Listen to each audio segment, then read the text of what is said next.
He looked at you with eyes that were absolutely piercing, not hostile, just real sincerity that said this man is unusual.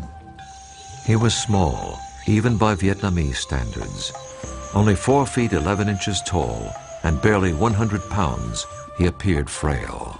He tried to project this image of himself as a simple, modest, emaciated, kind of wandering scholar. In fact, he was a tough guy. Perhaps no leader in history has resisted the guns of the enemy as stubbornly or as long as this little man. He's a very shrewd politician and a very good actor. He had an unshakable will that helped liberate a country and humble a superpower.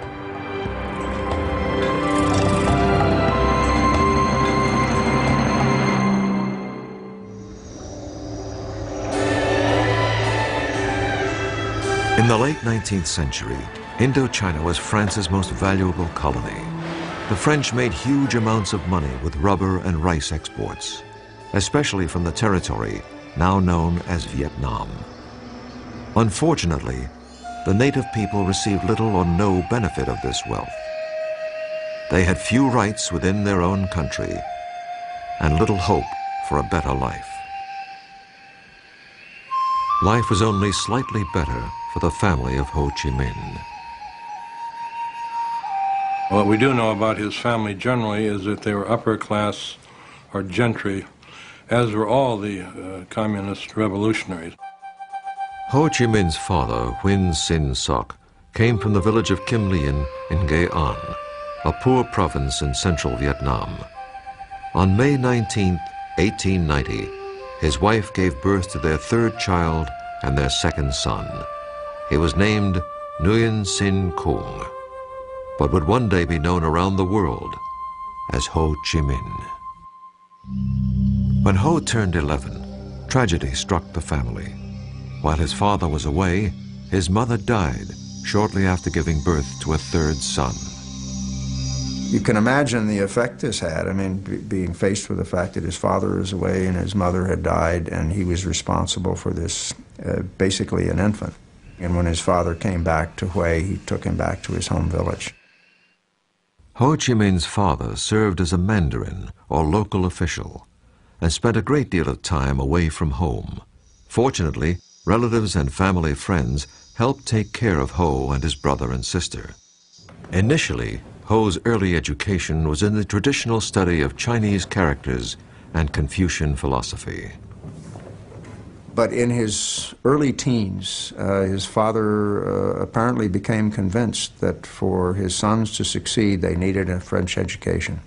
He sent both of them to a preparatory school run by the imperial regime in such a way as to instruct the students in the French language and French culture. Though Ho's father worked for the imperial bureaucracy, he routinely criticized it for so easily relinquishing the country's independence to the French. He was recalled to Hue, and eventually he was dismissed entirely from the bureaucracy. And it's at that point that his life fell apart. And he went to Saigon, he took a job for a while on a rubber plantation. Later he sold traditional medicines. Ho's father spent the rest of his life wandering the countryside, struggling to make a living, while Ho lived in Hue. He saw less and less of his father. This had a great impact on Ho. He also believed that his father had been punished for simply saying what everyone knew was true. Most Vietnamese suffered greatly at the hands of their colonial masters. Those who protested or even complained were often imprisoned, beaten, or even killed by the omnipotent French colonials. In 1908, at the age of 17, Ho was studying at the prestigious National Academy in Hue. One day, a group of farmers marched past the school, protesting the high level of Mandarin corruption and excessive taxation. Ho translated their demands into French so the local colonial officials could read them. It was his first revolutionary act, and he attracted the attention of the dreaded Sûreté, or French secret police. The next day, Ho was summarily expelled from the academy. It was his last day of formal schooling in Vietnam. So here's this young Ho Chi Minh who is becoming educated and has a certain amount of resentment toward French colonialism, but at the same time he knows enough about France to be captivated by the great French ideals of liberty, equality, fraternity, and he wants to see how those ideals are really practiced in France. They're not practiced in Vietnam, where you have a rather repressive French colonial system. Ho had inherited his father's rebelliousness and his wanderlust. At the age of 21, he entered a merchant marine school where he learned how to be a kitchen helper. This new skill enabled him to leave Vietnam and go abroad. I think he left for two reasons. One is maybe quest for education, that he would be able to get better education in France, provided he could afford it. Second, he probably did not see much of an economic opportunity in Vietnam at that point of time. Ho was hired by the French passenger liner, the La Touche-Treville, and in 1911 began an odyssey that would take him to nearly every corner of the world.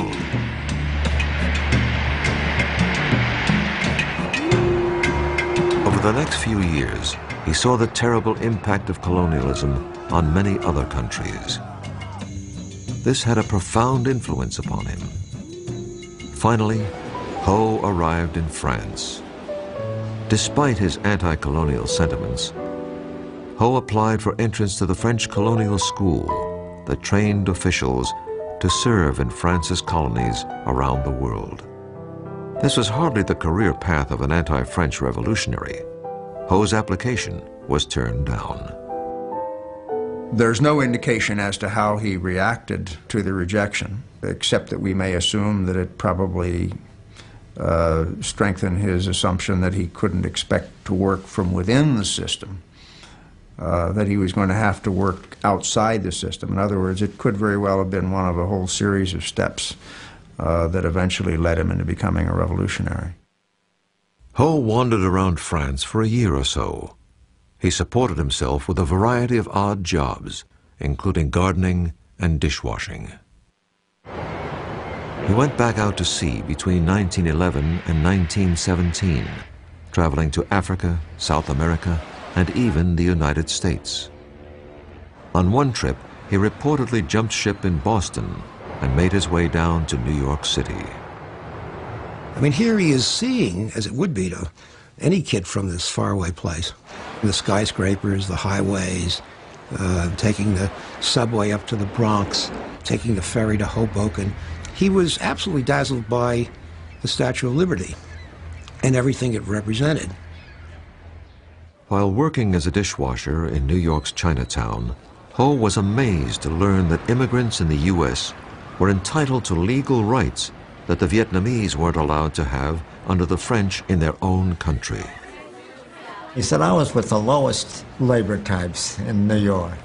There were blacks, there were Chinese, and they weren't quite as well treated as the Anglo-Saxons.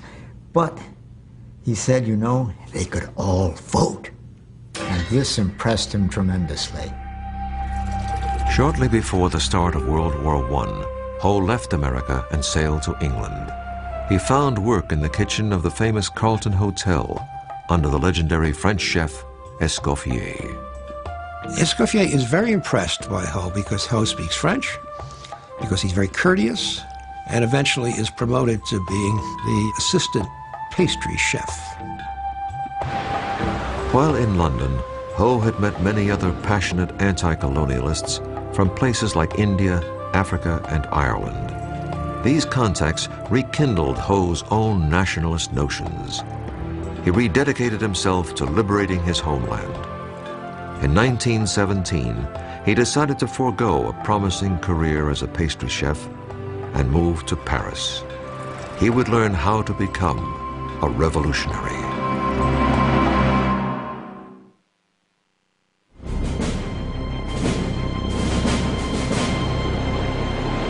Ho Chi Minh arrived in Paris toward the end of World War I. There was a large Vietnamese community living there, but more important, This was where the decisions that affected colonial Vietnam were made. Ho was determined to help change French policy toward his country. But first, he wanted to experience Paris.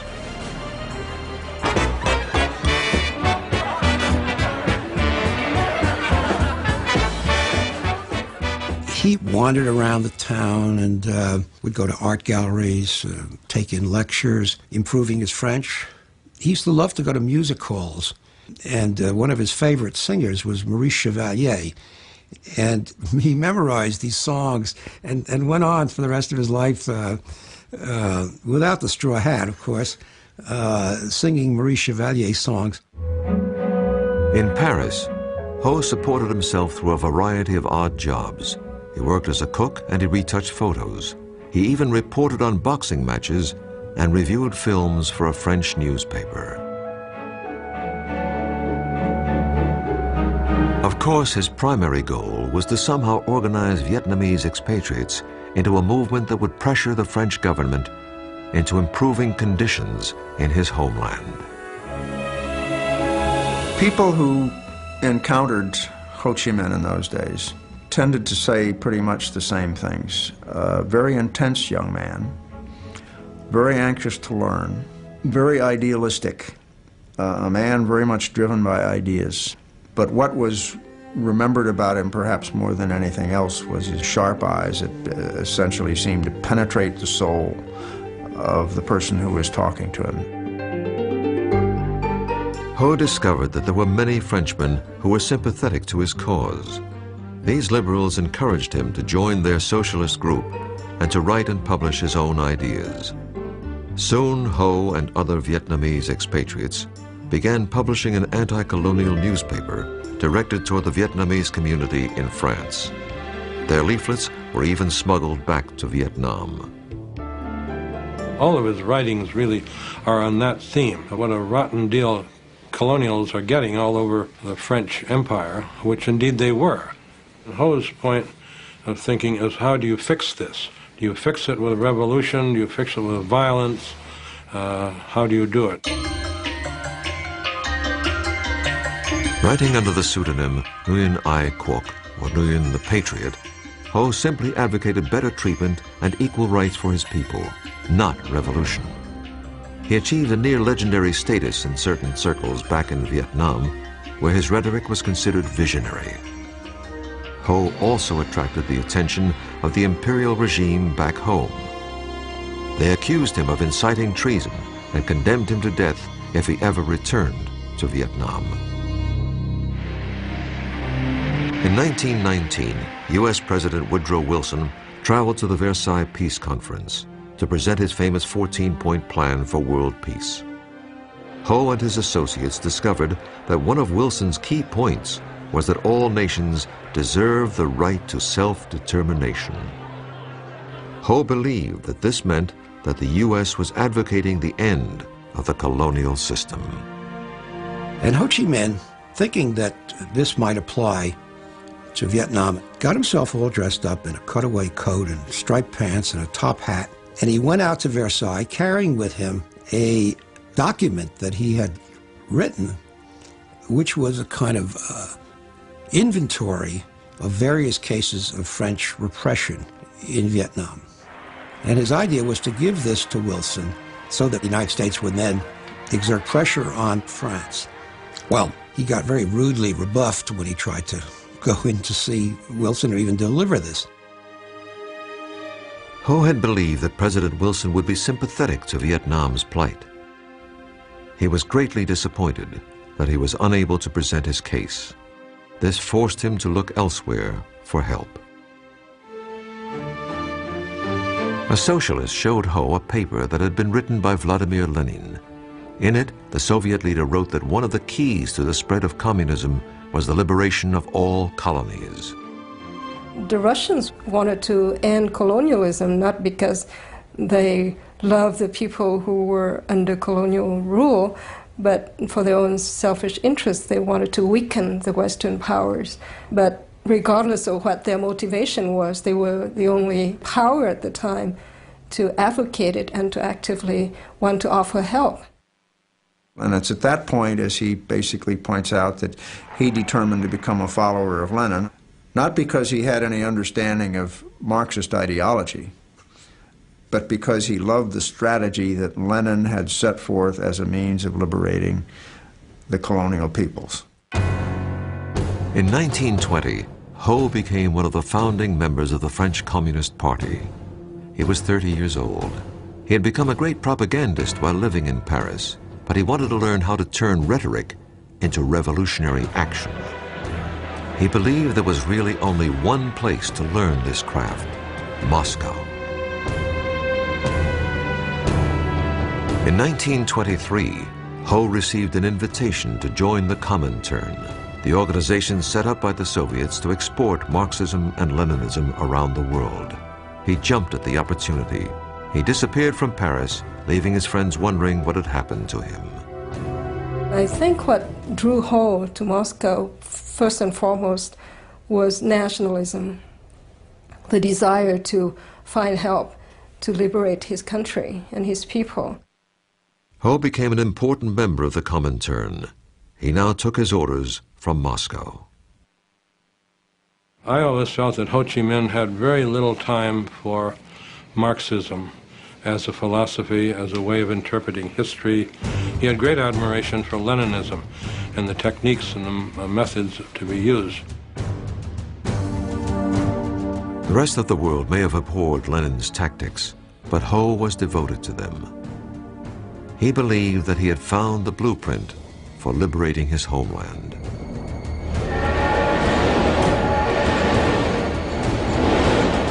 Ho received his first international assignment when he was sent to Canton in South China to help organize communist cadres.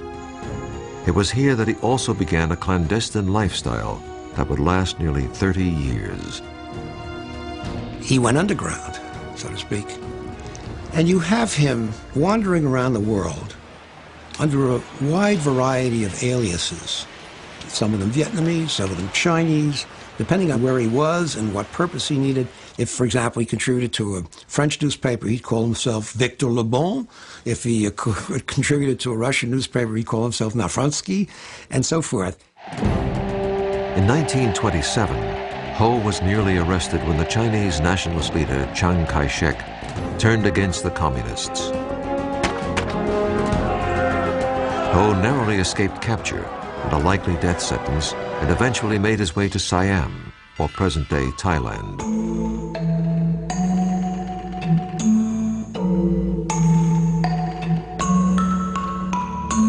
He avoided detection by agents of the Sûreté, or French secret police, via a clever ruse. He learned some Thai, shaved his head, donned a saffron robe, and traveled as a Buddhist monk. There was a large Vietnamese community living in northeast Thailand, so Ho preached his cause as he wandered from village to village in disguise.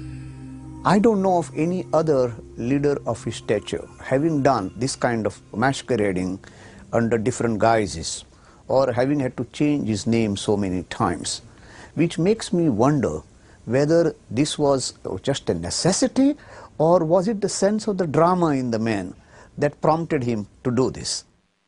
For most of the 1930s, Ho's whereabouts were not known. He had even been reported dead. Ho just disappeared. He was either in the cave of Yan'an with Mao, he was in a Stalin jail. There's no world figure that you can say that we don't know where he was for almost a decade. And again, this was not accidental. I mean, he didn't want to be found. Ho emerged again on the world stage shortly before the outbreak of World War II. He had always believed that there would one day be a time when the conditions would be just right to begin the liberation of his homeland.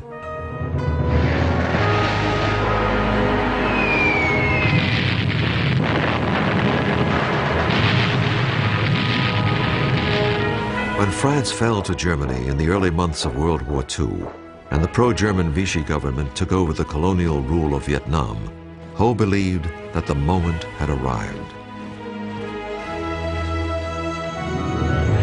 In early 1941, he slipped across the Chinese border and into the jungles of North Vietnam. Incredibly, this was the first time Ho had set foot in his homeland in over 30 years. He was armed only with his ideas, but he was determined to lead a revolution, to liberate his country, or to die trying.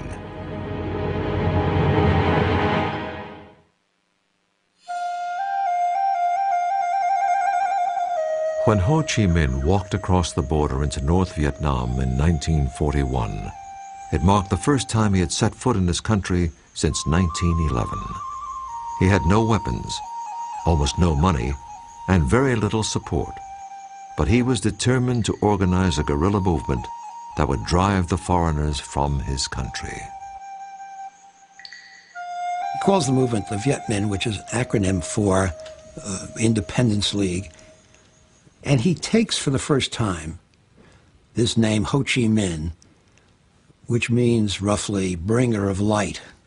So Ho Chi Minh begins to exist under that name, the famous name, now, 1941. Well, there seems to be something of a myth that Ho Chi Minh, when he came back to Vietnam after 30 years of absence, was looked upon by, quote, everybody as the leader of Vietnam. I doubt that that's the case, because there was not the kind of media ability to influence the thought of people in the countryside. At that time, 90, maybe 95% of the people in Vietnam lived in small villages and cultivated rice. There were educated Vietnamese in big cities like Hanoi and Saigon who greatly admired Ho's writings under his pen name Nguyen the Patriot. But they were in the minority. The vast majority of the people in the country were not familiar with Ho or his work. In fact, most of them could not read. So his main aim was how to communicate and become close to the peasants. So he managed to adopt this very popular style, talking very simply to the peasants and being like an uncle, a member of the family. Ho brought the role that his father had played as the avuncular village mandarin or local public official to a national level. Though some critics believe that this persona was nothing short of a calculated act, it was effective and the movement gained momentum. I think Ho Chi Minh's goal determined his behavior. In order to reach the masses, he had to be looking and acting and living like a peasant, to be in communion with the needs of the peasants. Ho and his followers also promoted the notion that he was a lifelong celibate who didn't have time for romance or a family because he was so devoted to his cause. This was a myth. It's fairly clear now that he had several relationships. Whether they were formal marriages or not is difficult to substantiate because there are no certificates that we can point to. It's quite well established that he had either a Chinese wife or a Chinese concubine when he was in Hong Kong. No one knows at this point what happened to that woman. If Ho was married when he returned to Vietnam, it was to his cause. He was much more interested in finding the right people to form the nucleus of his movement. One of Ho's best decisions was to enlist the help of a talented young man named Vo Nguyen Giap. Giap had a brilliant military mind and was a born leader. But when Giap and his men first encountered Ho, they didn't know who he was or why they should follow him. Ho told them that he had been trained in Moscow and that he was going to liberate the country by using the proven methods of his hero, Lenin. Giap and his men, and hundreds of others, soon joined Ho. I never thought of him as a revolutionary as much as an organization man. What he was a genius at was his ability to organize movements, the front organization particularly. A popular front is simply a group of groups united in a single purpose. Ho brought many of the other Vietnamese nationalist organizations together under his banner. But in order to do this, he had to focus on the issues that would appeal to the broadest possible group. One was the issue of national independence, and the other was what might loosely be called social justice, which would mean land reform, better working conditions, democratic rights, and things of that type. You note here not a single word about communism, about collectives, about nationalization of industry, but very simple humanistic ideas that the vast majority of the Vietnamese people could accept.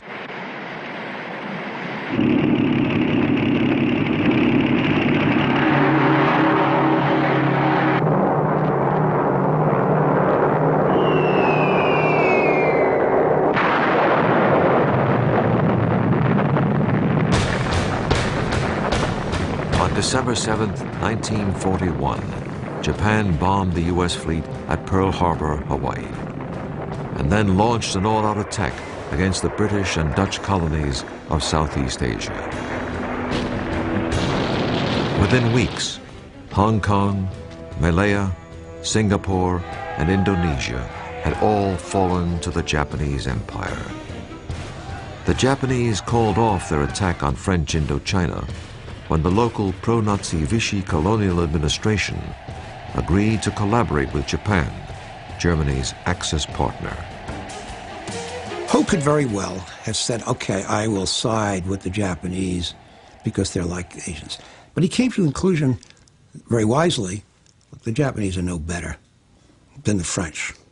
They're both aliens. Neither one of them is going to do us any good. Ho Chi Minh traveled to South China. Since the Chinese were also fighting Japan, he believed that he could get some military aid from the nationalist Chinese. To his surprise, he was arrested by the local authorities because he was a communist. Ho was thrown into prison. He kept a journal, writing mostly in the Chinese of his youth, in hopes of converting his captors to his point of view. In one poem he wrote, "My heart travels 1,000 miles toward my native land. Innocent, I have now endured a whole year in prison. Using my tears for ink, I turn my thoughts into verse." Ho's health deteriorated as the months passed. He had to find a way out of prison, or he would never live long enough to liberate Vietnam.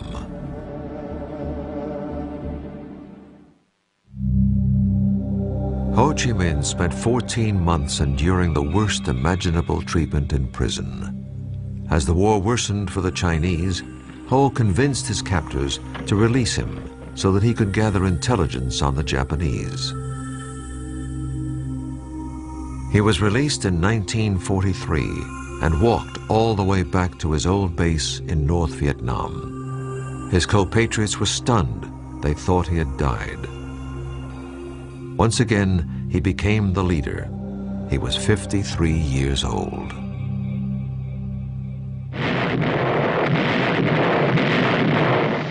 After the U.S. entered the war against Japan, Ho believed that getting American help was essential to Vietnam's future independence. When an American pilot was shot down in North Vietnam, he was brought all the way back to his base in China by Ho. And you got to try to imagine this guy. He's wearing sandals and shorts. He's got this wispy beard, and he looks like, you know, he weighs about 85 pounds, and he looks like he'd be blown over with a feather. Ho offered his services to the commanding officer, General Claire Chennault of the legendary Flying Tigers. Chennault declined the offer, but the Office of Strategic Service, or OSS, America's wartime intelligence service, was interested. They believed that Ho could help them rescue downed pilots, and more important, furnish intelligence information on the Japanese. Ho was accompanied back to his base by an OSS officer, giving credence to his claim that the U.S. was his ally. When the OSS began supplying radios, weapons, and training, it helped establish Ho's Viet Minh as the preeminent Vietnamese nationalist organization. But once again, Ho's life was in jeopardy. Ho took to his bed and really seemed very sick, so we sent in a paramedic. And indeed, His report, as best I can remember, was saying this cadaverous old bag of bones is why he's living, I don't know. But he opened his kit and fed him every antibiotic he had, and Ho recovered. Ho greatly appreciated the Americans, and he impressed all of them. He not only spoke and wrote in English, but he seemed to understand their culture too. He had also acquired a very American habit. He liked to smoke American cigarettes, Philip Morris in particular. But he always carried in his front pocket Vietnamese packets of Vietnamese cigarettes, and then those are the ones that he will offer to the guests. In August of 1945, 2 atomic bombs brought the war to a rapid conclusion. When Japan surrendered, there was really no one in control of Vietnam. Ho moved quickly into the gap. With General Vo Nguyen Giap leading his guerrilla forces, they took control of the north. That must have been an electrifying experience for the masses, and they must have felt that this was the moment. On September 2nd, 1945, nearly 500,000 people attended a huge rally in Hanoi. Ho gave an independence speech that began with the words, "We hold these truths to be self-evident, that all men are created equal, that they are endowed by their Creator with certain inalienable rights, and that among these are life, liberty, and the pursuit of happiness." He quoted directly from Declaration of Independence, and maybe what he was doing was flattering United States so that they could be on his side. He was disarming his opponents by saying that he was not going for Marxist revolution, he was only going for plain, simple independence for his country. He'd admit to being a communist. He said, you know, my purpose is to free up Indochina. I'm not doing anything different than you did in 1776. You managed to deal with it pretty well, and that's all I'm trying to do now. Do you have any problem with that? Ho had no illusions about the tenuous nature of Vietnamese independence. In perfect English, he wrote a letter to his OSS contacts stating, "The war is won, but we small and subject countries have no share, or very, very small share, in the victory of freedom and democracy. Probably, if we want to get a sufficient share, we have still to fight." Ho went to Paris in 1946 in hopes of working out a compromise where Vietnam could become autonomous within the French Commonwealth.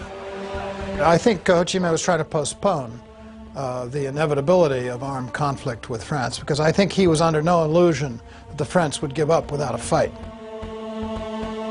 Ho's mission to Paris failed. Back in Vietnam, conditions were even worse than they had been before World War II. The French army returned and brutalized the country. As many as 2 million Vietnamese starved to death during a famine, while rice was exported to France. Ho appealed to the U.S. for mediation, but never even received a reply. The emerging Cold War between the Soviet Union and America made France's participation in the defense of Western Europe critical to the U.S. The French agreed to cooperate with the Americans, but the U.S. had to keep out of France's colonial affairs. Ho Chi Minh was meeting with a rather sympathetic French official. He said to him something that is very, very important, that the French didn't understand at the time, and which also becomes important later for the United States. He says, if we go to war, we're going to lose 10 men for every one that you lose. But in the end, we'll win and you'll lose. By the end of 1946, Ho, General Giap, and the Viet Minh were back in the jungle fighting a guerrilla war against the French.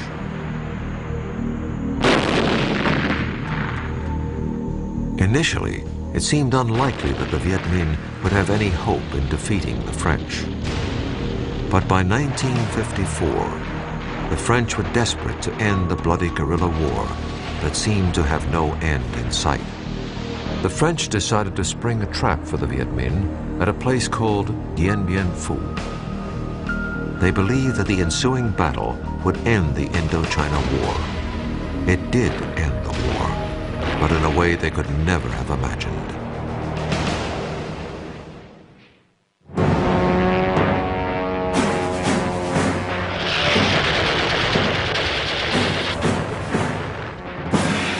In March of 1954, the French army believed that they had lured Ho Chi Minh's forces into a trap near a remote outpost called Dien Bien Phu.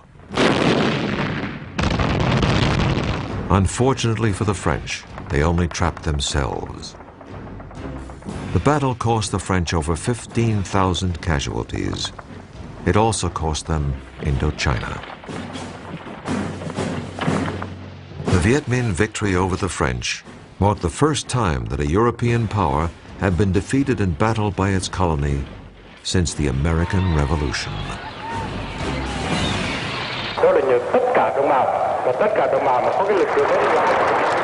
Ho's leadership and tenacity contributed greatly to the victory, as did the aid of a powerful new ally, the Red Chinese.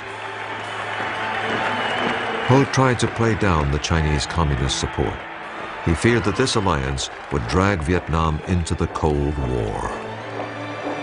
And this would mean, therefore, that Vietnamese independence would not be a local question between Viet Minh and the French, but would be now an international question between the two superpowers. Despite the victory at Dien Bien Phu, Vietnam's fate would ultimately be decided at a peace conference in Geneva. Both the Soviet Union and Red China urged Ho to accept the terms of the Geneva Peace Agreement, which divided the country in half at the 17th parallel. It took all of Ho's political skill to get his colleagues to accept the compromise. After 1954, Ho and the Communists concentrated on building a socialist state in the North. They implemented a land reform program modeled after the one created by Mao in China. And it was a very brutal program. Lots of landowners were executed. It was very corrupt in many cases. The story is that Ho Chi Minh actually realized this thing had gotten out of hand and apologized for it, but of course it was too late. These people had been killed. The North did not have the only repressive government in Indochina. The U.S. helped install an anti-communist dictator in the South named Ngo Dinh Diem. Diem was not popular with his countrymen. In the Geneva Peace Treaty, Ho had been promised an end to foreign intervention and nationwide elections, which he most certainly would have won. Diem and his U.S. backers did not allow the elections to take place. By 1960, an anti-Diem resistance movement engulfed the South in a guerrilla war.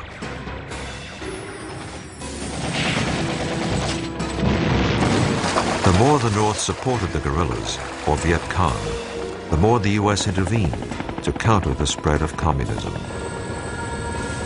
Just as Ho had feared, Vietnam had become the key battlefield of the Cold War. We had this idiotic idea that communism was a monolith, that all communists were the same, and Ho was part of that monolith. But there's a lot of evidence that he wasn't. If only we had come to the point where we'd say, okay, he's a communist, but he's our communist, you know? By 1966, the Vietnam War was in full swing. By now, Ho was 76 years old and probably not involved in the day-to-day conduct of the war. But he was still the prime source of inspiration to the Vietnamese people to fight on, no matter the cost. Ho Chi Minh died on September 2nd, 1969, at the age of 79. Though it would be almost 6 more years before the final Vietnamese victory, most of Ho's countrymen believed that he was the one most responsible for the liberation and unification of Vietnam. Today, Ho Chi Minh's legacy is as controversial and complex as the man himself. There is On the one hand, the image of Ho Chi Minh as the patriot, the leader of his country's struggle for national liberation, the man of simple tastes, a man who is almost more a Confucian than he is a Marxist or a Leninist. The other image of Ho Chi Minh is as an international communist agent, the head of a repressive regime which carried out policies deeply repugnant to many Vietnamese. I think you got to deal with the dual character of this man. At the same time that you have this image of the kindly, wispy, emaciated, frail Ho Chi Minh, you got to remember underneath that is a really tough figure, absolutely dedicated, absolutely relentless. The ends were always more important than the means to Ho Chi Minh. But some critics believe that the communist economic and political system that he left behind was too high a price for independence and unification. Ho Chi Minh said in 1945, they would like to have Vietnam independence, freedom, and happiness. And from the three slogans, what is left right now? Independence, yes, but what does it mean without having freedom and happiness? There's no doubt that the communists under Ho often brutally eliminated their political opponents. But Ho's role in this is not clear. Ho was the leader at the time, and errors did take place, so he should take some of the blame. I think he was a very driven man, a man driven by the cause that he believed in. As a young man, Ho dreamed of changing the lives of the Vietnamese people, but he probably never dreamed how much he would also change the United States. Ho Chi Minh hands the United States the first defeat in its history, in the longest war of its history. And in that respect, he should teach us a lesson, which is you don't get involved in wars in these places when you're up against enemies that are intensely, passionately nationalistic and are prepared to make these limitless sacrifices to win. Recent estimates of Vietnamese casualties since 1946 are placed at over 3,500,000 dead. This staggering number is a reflection of the steely determination of Ho Chi Minh and the Vietnamese people. Ho Chi Minh's enduring legacy, in terms of his image and the way he is seen around the world, I think probably he's remembered perhaps more than anything else as the leader of probably the most successful movement for national liberation that we've seen in our century. Ho Chi Minh accomplished an incredible feat in helping to free his country and unite it despite the opposition of France and the United States. This achievement required the efforts of a man who was part Lenin, part Gandhi, part Confucius, and all Vietnamese.